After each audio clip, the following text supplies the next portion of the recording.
My course is called Manage Your Mind, How to Change How You Act. The whole course that's going to be offered online. There are lessons that you can consume online, and then we have a live portion, 1 hour per week, where we process through our thoughts and emotions and actually learn how to implement the information that we are learning about in the course on Zoom. The Facebook group can be very, very helpful as you're processing through the information to get input from other people who are walking through the same things that you are. It's a place to get encouragement and to encourage one another and to interact on the materials. So it can be very, very valuable. That's perfect, because when you're doing an online course, and I did several, sometimes you feel kind of lonely.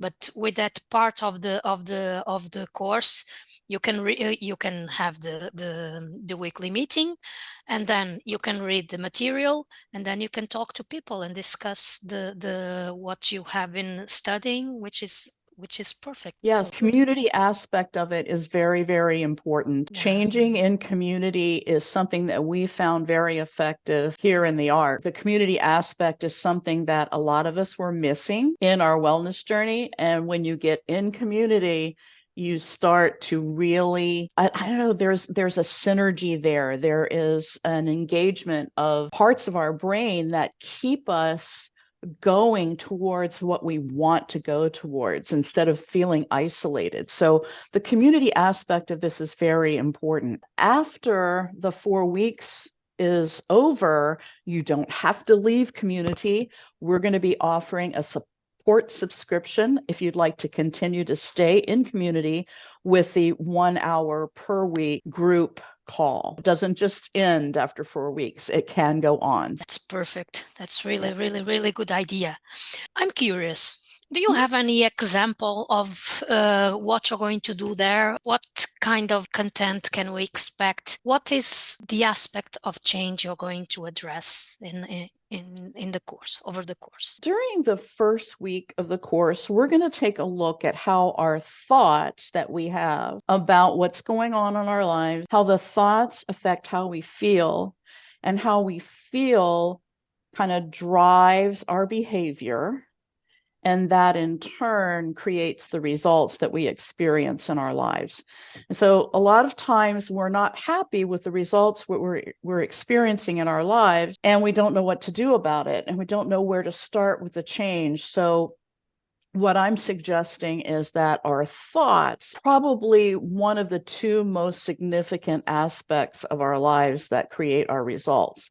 And I have a story that will help illustrate this. And this is shared with permission. I had a client, I am a counselor, and I've had a client for a while. And this client was coming to me. She was experiencing difficult relationships in her extended family. She was experiencing problems with her mother-in-law. She was saying things like, my mother-in-law doesn't love me. My mother-in-law wants to sabotage me. My mother-in-law, all of these thoughts about her mother-in-law. And I'm like, oh dear, what's going on? And so I asked her to explain to me what was going on. And so she told me the story about a most recent interaction. And as it turns out, what happens is she and her husband go to visit her mother-in-law once a month. Her mother-in-law has these big family dinners. She has them every Sunday, but my client goes once a month with her husband and family to her mother-in-law's house, and they have this big traditional ethnic meal together. It's a very long-standing tradition, very loving and boisterous, and lots of good food all over the place. And that's something that we can relate to, right? So she goes to this gathering every month, and she went to this last gathering, and my client has been trying to adopt a more healthy lifestyle. And in the more healthy lifestyle, what she's decided to do is to cut the amount of carbohydrates down in her diet. Let's put it that way. I don't want to mention specific foods, right? So she's decided that she's cutting carbohydrates, and her mother-in-law prepares this big traditional family gathering that is centered around Carbohydrates. That is her specialty. She's been doing this for years and years, right? So my friend goes, she tells her mother-in-law that she can't eat the carbohydrates. And the mother-in-law continues month after month to prepare this big traditional meal. And my client is like, my mother-in-law hates me. She's trying to sabotage my efforts to be healthy.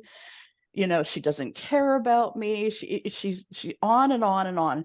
And I would sit down with my client and say, let's take a look at this. You have some thought, and the thoughts are, my mother-in-law hates me. My mother-in-law doesn't care about me.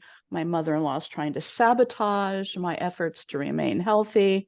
My discussion with my client was to try to get her to realize that these thoughts that she's having about the situation are producing an emotion. And the emotion in this particular case was anger at her mother-in-law. And what was happening in her anger is that she was saying things like, I don't want to go visit her anymore. I want my husband to put his foot down and say, you know, you can't feed us this way. I want a break. If she won't, you know, give me what I need, I want to break relationships with the family. You know, all of these things based on her thought that her mother-in-law doesn't really care about her efforts to stay healthy. After talking about this for a while and going through this model that I'm going to present in my course, which is called the tier model, fitting her thoughts in the tier model and showing her how that actually plays out into the results that she's experiencing in her life. The results are the break in relationship with her mother-in-law, discord between my client and her husband, and the rest of the family that she's terribly unhappy about. But she thinks it's because the mother-in-law is continuing to have this meal, prepare this meal, right? So she's making the preparation of this meal mean something negative. So you're basically talking that she had a belief. It's a belief system that people were against her. Right. She has this belief that her mother-in-law is against her. I'm going to share my screen. Let's see if this works. Yeah. Okay, so here's my model. It's called the tier model, stands for thoughts, emotions, actions, results. We have circumstances in our lives. Those are things that happen to her, just happen to us. They're facts that happen to us. And my client's circumstance was her mother. She goes to visit her mother-in-law, and her mother prepares a meal. Well, those are the only facts. I mean, the other thoughts that my client was having around it were judgments about those two facts, right? Yeah. So those are the circumstances. Those are things that just happen to us in our world. And they lead to thoughts. The thoughts are sentences in our mind about our circumstances. As you pointed out, beliefs, just thoughts. And so my client's thoughts were, my mother-in-law hates me. My mother-in-law is trying to sabotage me. My mother-in-law doesn't care about my health, you know, all kinds of things like that. So she's having these thoughts, which led her to have an emotion, to experience an emotion. And an emotion we'll learn about is a vibration in our body, right? For sure. Yeah. It's a vibration in our body. And the emotion that my client was feeling, because she was thinking, my mother-in-law doesn't care, she was feeling anger. She might have been feeling hurt, anger, but mostly she was feeling angry because we backed it to a point where the predominant thought that she had was, my mother-in-law is trying to sabotage my efforts to remain healthy, and that made her angry. And because of her anger, was demonstrating some actions. She was going to these behaviors like arguing with her mother-in-law, spinning stories about how her mother-in-law didn't care about her, hated her, spinning stories about how her husband didn't support her, didn't care about her, loved his mother more than he loved her. All of these different, you know, things that go on in our minds, you know, when that happens. And what was happening is she was experiencing some results that she wasn't happy with. The results are the effects of our behaviors on our lives. So because she was withdrawing from the family, wanting to cut off ties with the mother-in-law, and so on and so forth, she was experiencing marital issues because she and her husband were arguing all the time about how he didn't support her, and of course strained relationships with the rest of the family. So that's what she was experiencing, and this is a demonstration of the model that I use, that I show people how to fit their thoughts into, to see how their thoughts are affecting their emotions, their actions, and their results. So what I helped her to do, the circumstances remain the same, right? They're the same. She has a mother-in-law. They visit her once a month. Her mother-in-law cooks a meal. And I helped her to brainstorm some thoughts that she could have instead of the ones that she is having. So the ones that she could have had are, this is a long-standing tradition in my Yeah. mother-in-law's family. This is important to the rest of the family. My mother-in-law is demonstrating love for her family by preparing this meal. Thoughts that are possible thoughts. Mm-hmm. You know, she didn't feel that they were true. She felt that her own thoughts were true. But I was trying to help her to get a handle on the fact that there are other interpretations of the Of course. circumstances, and she could have a different thought. And if she had a different thought, and I think the thought that she ended up going with is that my mother-in-law knows that her family loves this get together, and my mother-in-law is showing her love by cooking this traditional meal. And so she was able to change the emotion that she felt to one of respect, or feeling joy in the fact that she had this large extended family that loved to get together and loved to celebrate, and changed her emotion around, which led to actions of offering to bring food that she Yeah. could prepare to be a part of it, that would be consistent with her new plan, Yeah. and be a part of the preparation and the joy of this whole family thing, which led to the results of an increase in the closeness between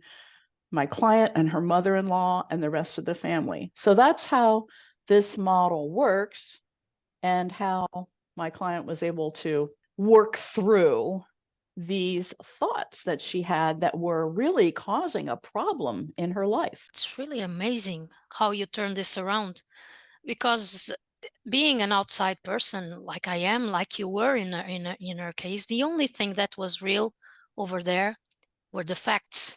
Nothing else was real. Everything else was a construction she made. She had emotions. She turned them into beliefs, Mm-hmm. because beliefs do not correspond with reality. Beliefs are constructions that we make regarding things that we see and That's that right. we observe. So, in fact, what you helped there was turn around, like you do, for example, with the Byron Katie exercise, that you turn things around and start opening up to new perspectives, new ways of seeing the reality. Mm-hmm. And in the end, what you finally agreed on doing, or she agreed on doing to help solve the situation, was to participate of the cooking, because then she has some sort of control, Mm-hmm. and also take her own food. And that's a very arc-like attitude to if nobody is going to respect what you eat, or if there's nothing available for you, you do it and you take it yourself. So that's amazing, Sheila. I believe that this course and this technique will be very helpful for our members, and I hope everyone that can and is interested in these subjects will join your course. It's I hope so beautiful. too. I hope so too, because this is the kind of thing that we're going to be doing. We're going to Mm, be learning about how these things work, and then we're going to be actually applying them to our yeah, own situations that we experience to try to get a turnaround. So yeah. hopefully that'll be beneficial to people in the 4 weeks that we have together, and then even after. This was already very, very, very interesting for me. This one has clear advantages over other models that we all have, because it mixes a series of techniques, and it's very clear and very simple. I'm sure this lady started enjoying her family gatherings from that day on, which was something that was a sacrifice for her, and a source of stress. Yes, it was a big source of stress, and it did take a little while. To be honest, it took probably a couple of months Mhm. to do this turnaround for her. She has also used the same technique to turn around other things in her family with her children and stuff like that. So it's applicable to basically anything you have thoughts Mhm. about. The name of the course is Manage Your Mind: How to Change How You Act. There will be an hour live each week for 4 weeks, and then that can be followed by a support group afterwards that continues on. Also, we have a Facebook page where we provide support and encouragement as we work through the materials. So, pretty excited about it, and I hope you'll join. I hope everybody out there listening will join, because I think it'll be life-changing if you do.